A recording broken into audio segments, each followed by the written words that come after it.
Judges chapter 19, very unusual set of scriptures here. Yeah. Verse 1, it came to pass in those days when there was no king in Israel. Now let me just, what you're going to see, the reason certain things are in the Bible, God puts things in there for a reason. And we could just skip right over that. There was no king in Israel. Okay, so there was a time here, because if there was a king, if there was a judge, you could go to them, and what would happen? This is right after I think it was Joshua just passed away.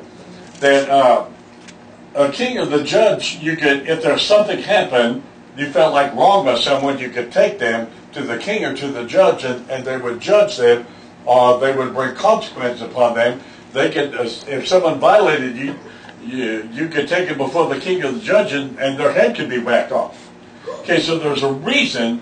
These little things are in there for a certain reason.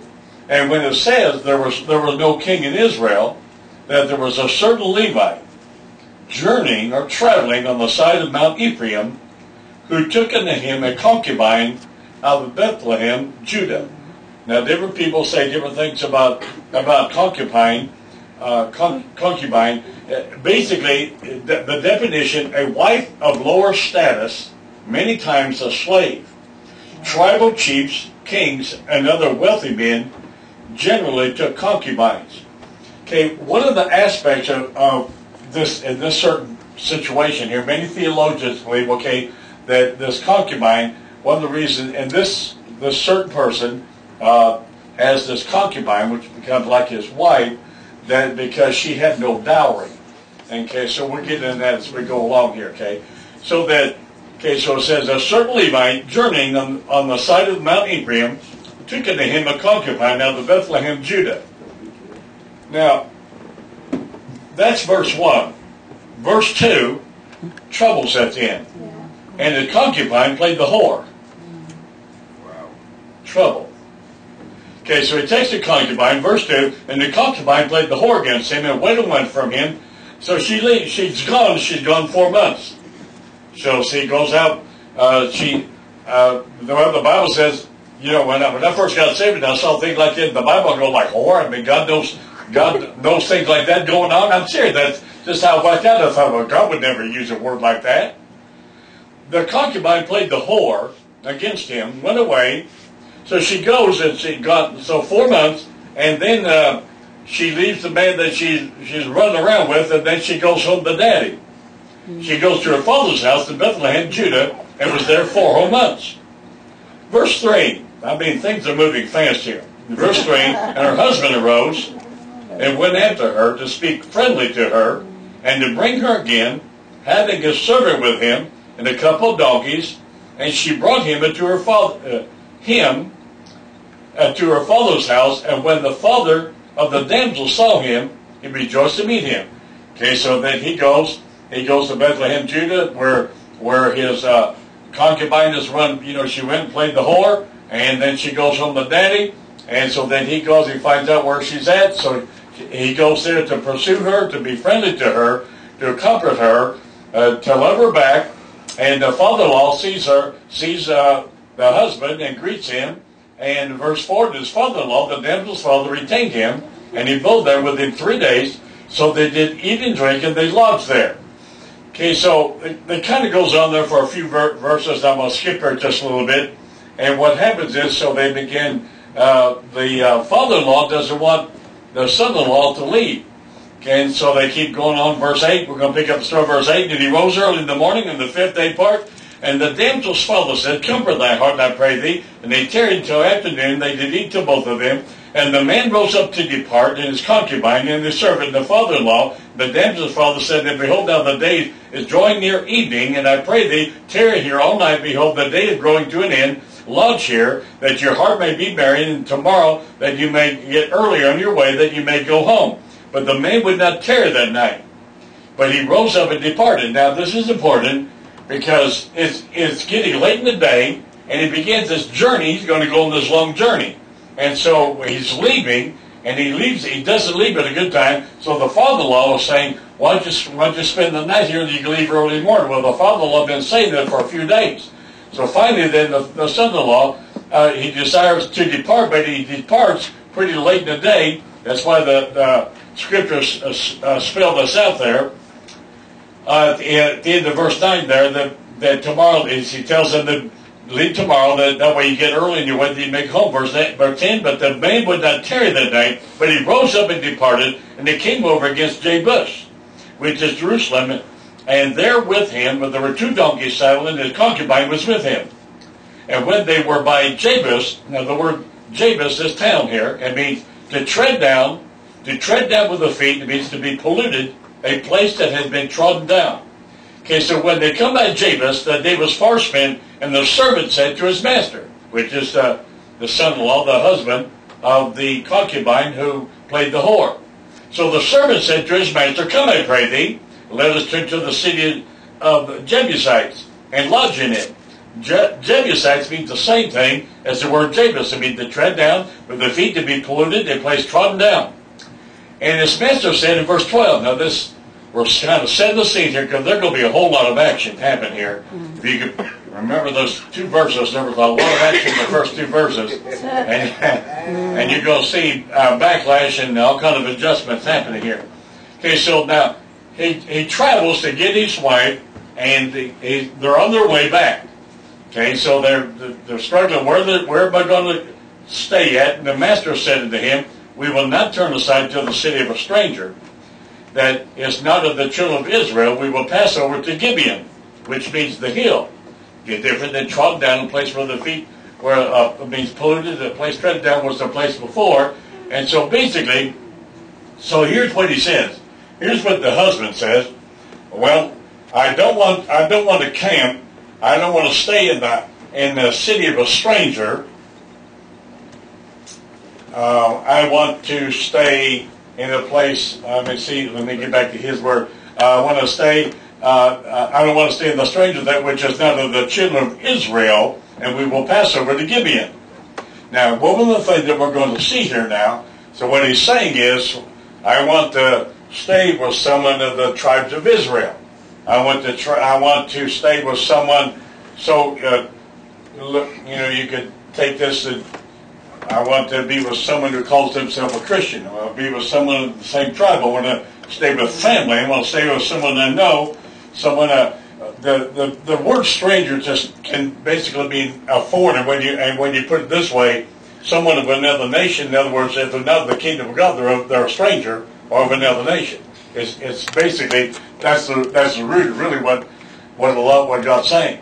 Okay, so he says, no, we're not going to stay in the city of a stranger that is not the children of Israel. So we're going to see how some people in Israel, the children of Israel, it will treat some folk. Okay, because the reason I'm saying that is because there's a whole lot in the Bible about being so-called hurt in church. Amen. Don't shout me now because I'm preaching so well. And you'll see in the Psalms where David said it wasn't an enemy that hurt me. It was someone I went to the house of God with, I had fellowship with, and that's who came against me. Okay, there's a whole lot to say there, but I don't have time to go there. But we're setting the scene here. We're going to get into some stuff here. There's going to be some very strong meat, and this is very real. And I like different scriptures, and this is just my opinion. You may not, have to be this way, but I really believe that the meat of the word is the Old Testament, because I believe that you got to really know God, and you got to really know how to. In other words, you got to separate the meat from the fat bone to the gristle.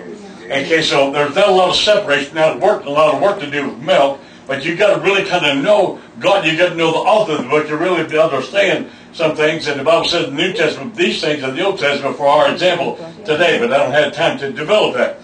Okay, so verse 13, now he says, no, I don't want to stay in the city. I won't even stay in the same city. I'm not going into that city. That's not of the children of Israel. And he said to his servant, come, let us draw near to one of these places to lodge all night in Gibeah or in Ramah. And they passed on, verse 14, and they passed on and went their way, and the sun went down upon them. Remember now, they got the late start. And the sun went down upon them when they were by Gibeah, which belonged to who? Benjamin. To Benjamin. Is that one of the 12 tribes? Yes. And remember now, Abraham, Isaac, and Jacob. And then two of Jacob's sons were Joseph and Benjamin. Remember? Of the favorite wife, Rachel? Okay, so now we're talking about the tribe of Benjamin. Now we're going to see, and I think that it's neat to understand a place of maturity that we got to understand what we're going to see, what can happen over a long period of time. And what you can see, we're going to get a picture of the tribe of Benjamin. We're going to get a picture of a whole lot of what's going on so that you understand when someone comes to the altar and they pray the sinner's prayer, that doesn't mean they're going to only be on fire for God for the rest of their days, okay? Doesn't mean that.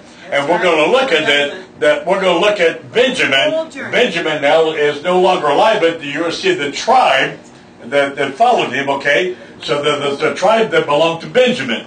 Okay, now verse 15, and they turned aside there to go in and lodge in Gibeah. Okay, so they decide, what did he say? No, I'm not going to stay even in the city of a stranger. I'm not going to that city. But I want to go to the children of Israel.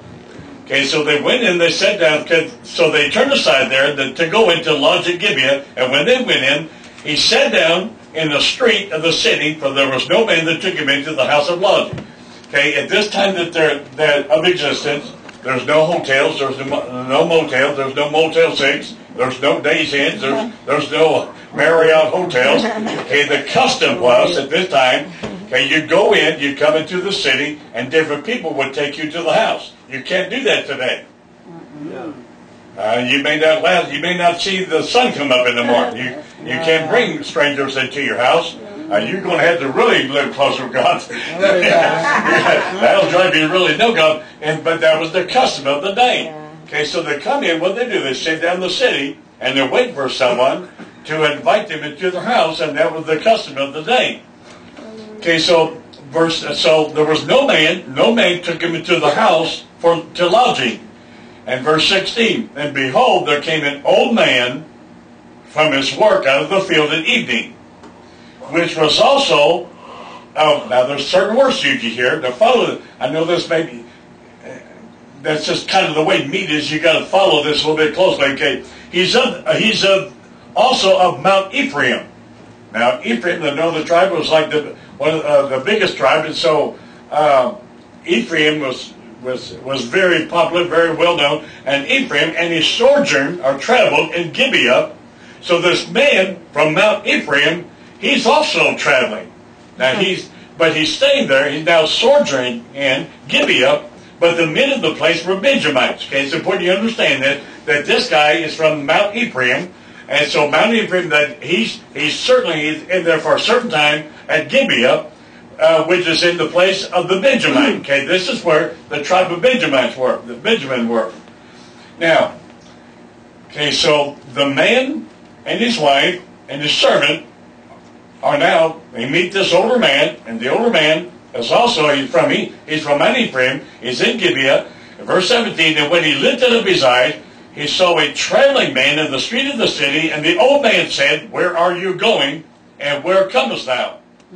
And so the husband said, we are passing from Bethlehem, Judah, toward the side of Mount Ephraim, and thence am I, and I went to Bethlehem, Judah, and I am now going, now listen to what he said, I'm now going to the house of the Lord. Amen. I'm now going to the house of the Lord, and there is no man that receiveth me to this house. Okay, that's important that you understand that the little things are being said right here that brings revelation, because it'll all make sense later on. He said, now, where did he go? And remember now, he marries someone, and she takes off, and she's gone, and the Bible says she played the whore. Okay, so then he goes to retrieve her, he goes friendly to her, to bring her back, and the Bible doesn't say he's going to his house, he's going to the house of the Lord. Okay, he's going to make everything right with God. Amen. Okay, so where's he going? He's coming from where he retrieved his wife, and so now he's taken them. He wants to go to the house of the Lord. And he said, now there's, at the end of verse 18, there's no man that receives